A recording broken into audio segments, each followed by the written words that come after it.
When you already have one of the best smartwatches on the market and you're delivering the next generation of that device, where do you focus innovation? What do you improve upon? Apple just released the Series 7 Apple Watch, and though what you'll get isn't that one more thing hype this time around, what you do get is several smaller things which add up to an improved experience, which in my opinion continues to make this the watch to beat. Let's talk about it.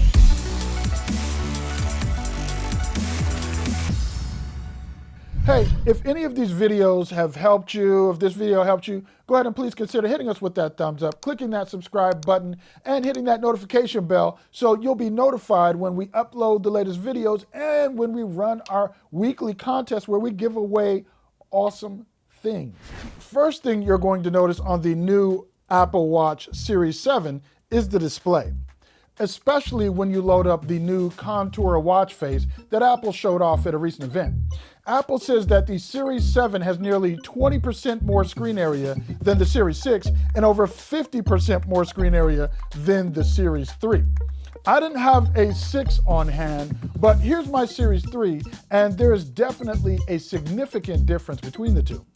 Apple also says that while the screen has grown, the dimensions of the body have barely changed from the Series 6. And while that may be good news for those of you who don't want a bigger watch on your arm, there is one caveat to that barely changed sizing that I'll touch on later in this video. When comparing the Series 3 again, you can also see that the always-on display on the watch is brighter when your wrist is down. Well, that's probably because the Series 3 doesn't have always on display. In any case, this should make it easier for many of you to discreetly check the time or other info without raising your arm or waking the display, which is great for when a meeting or chat goes a little long and breaking out your wrap it up box is totally inappropriate. And as we look at refinements, having the larger display has enabled some new software items like a full QWERTY keyboard, which actually works pretty well. I think I'll still use voice input most often, but if I wanted to type out a quick response to something in a place where speaking wasn't possible, I'd have no issue handling that on the watch. In addition to the contour watch face I showed you earlier on, you also get what's called the modular duo watch face, which allows you to place two info-dense complications right in the center of the watch face. Working across vendors on my busy days, I actually like to use the new world time watch face because I deal with folks in the UK or Taipei or on the East Coast or the eastern part of Canada, Toronto. So it's nice to have the various time zones in front of me at a glance. And quite frankly, this watch face looks really nice, like the chronographs I love and reminds me of my personal fave from my own collection. A couple of the improvements I'll have to see, or hopefully not, over time how they hold up. Apple says the front crystal, this display, is now thicker and stronger thanks in part to its new geometry. And the watch is now IP6 rated for dust resistance, though I understand that it has been, but Apple just now, paid for that whole process you have to go through to get that official certification and make it official.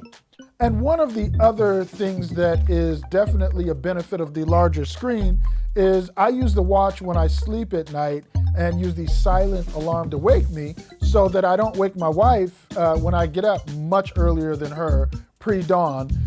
So I always end up having to hit the stop button, when the alarm vibrates and goes off.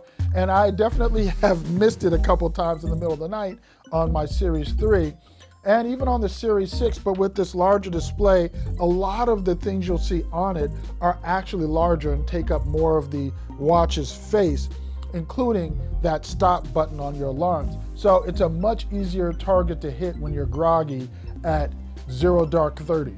And now, let's certify that heart rate monitor. Nothing changes here.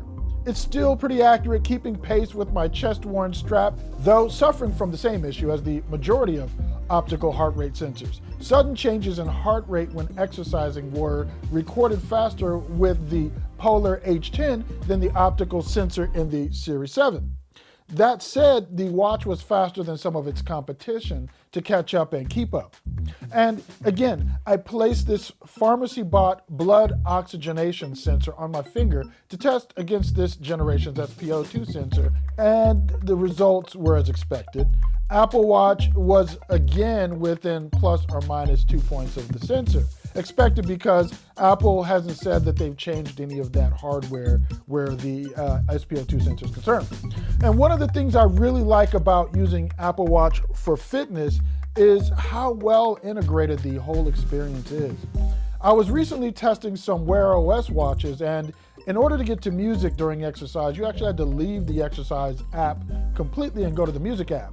This isn't the experience on all Android smartwatches, but it's always nice to have everything right there in one place like you do on the Apple Watch.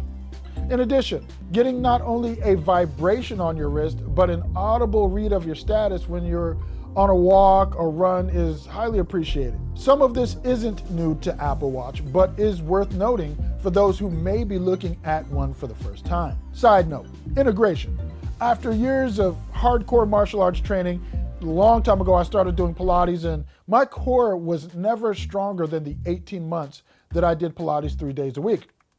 Apple Fitness Plus, which is strongly tied to the Apple Watch, though the Apple Watch is actually the center of it, though its videos can be accessed from mobile and from Apple TV, they've now added Pilates workouts to the list of offerings. This month has been pretty nuts for me, so I haven't had the chance to get in the floor and get a Pilates workout in yet. But believe you me, I will soon, and will report back my thoughts to you out there. One more note on workouts: although not Watch 7 specific, Watch OS 8 adds fall detection for bicycling as well as all the other workouts. So if you go out to hit that single track on your mountain bike alone and take a hard fall, you'll be able to notify emergency contacts and emergency services, due in part to the fact that they've increased the efficiency and the sensitivity of the accelerometer and gyroscope in the watch. And powering all this technology is a battery that is similar to last year's with one major improvement: charge time. My biggest issue with many smartwatches these days is the fact that they take a long time to charge, often around 2 hours. You can get to 80% charge in around 45 minutes with the Apple Watch, and a full charge will require you to leave the watch on the charger for another half hour or so. That said, my charging habit hasn't changed. The watch gives me enough charge for about a day and a half, but I still charge every morning while I hop in the shower and get ready for work. And getting back to that body size that I mentioned earlier at the top of the piece, the size difference between the Series 6 and Series 7 is indeed imperceptible. Unless you like Apple Watch cases. I kind of do. I have a thing. I have a few for the Series 6 and they no longer fit. The watch bands remain the same, so your Series 3 through 6 bands will fit just fine. The bands I bought for my Series 3 do fit the Series 7. Though I don't think that's a huge issue in terms of the cases, because most buyers who upgrade would be coming from an older Apple Watch anyway, which would require them to buy new watch cases anyway. Just something to know as you upgrade. So, all in all, a great device. Love the new colors. I'm rocking the new green 45mm aluminum with LTE, but you can also get new aluminum colors in Midnight and Starlight, along with previous gen colors that have been updated, a refreshed blue and product red. And of course, you have stainless steel and titanium options for body cases in either GPS or LTE configurations. If you're coming from an older Apple Watch and we're thinking about upgrading, definitely make it happen. Solid device. I'm Tshaka Armstrong for reviews.org. Thank you for watching. If you have any questions I didn't answer, go ahead and leave them in the comments below. I love hanging out and chatting with you all. I will catch you on the next video.